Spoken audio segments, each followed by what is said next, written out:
இன்னைக்கு நம்ம பைக்கில் கேமராவை ஃப்ரெண்டில் வச்சுக்கிட்டு போயிட்டு இருக்கோம். நமக்கு முன்னாடி 4, 5, 7, 8 பேர் போகிறாங்க. நம்ம தண்ணி ரோட்டில் போவோம், ஏன்னா அவங்களோட இடிச்ச கீழே விழுந்துடுவோம்.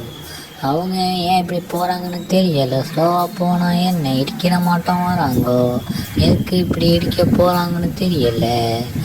இங்கே பாருங்க, நம்ம பைக்கு பறக்குது, அவங்க பைக்கு நம்ம பைக்கும் சேம் டயத்தில் பறக்குது. பார்த்தீங்களா? பார்க்குறதுக்கு அற்புதமாக இருக்குது. இங்கே பாருங்க, இடிக்கிற மட்டுமே ஃப்ரெண்டில் வராங்க. ஏன் இப்படி வராங்கன்னு எனக்கு தெரியலை.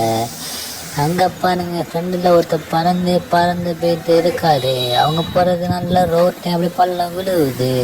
அந்த பள்ளத்தில் நம்ம பைக்கு மாட்டிக்குது. அதுலேருந்து வெளில வர்றதுக்கே கொஞ்சம் சிரமமாக இருக்குது. என்ன பண்ணுறதுன்னு தெரியலை. ஏன் நம்ம தனி ரோட்டில் போனாலும் பார்த்தாக்கா இவங்க வளைஞ்சி வளைஞ்சி போகிறாங்க. ஸோ பள்ளம் விழுந்துருது, அதனால் நம்ம பைக்கு மாட்டிக்குது. என்ன பண்ணுறதுன்னு தெரியலை. ஓகே, அவங்க எல்லாம் போயிட்டாங்க. நம்ம ஸ்லோ மோஷனில் தனியாக சோலாக வந்துக்கிட்டு இருக்கோம்.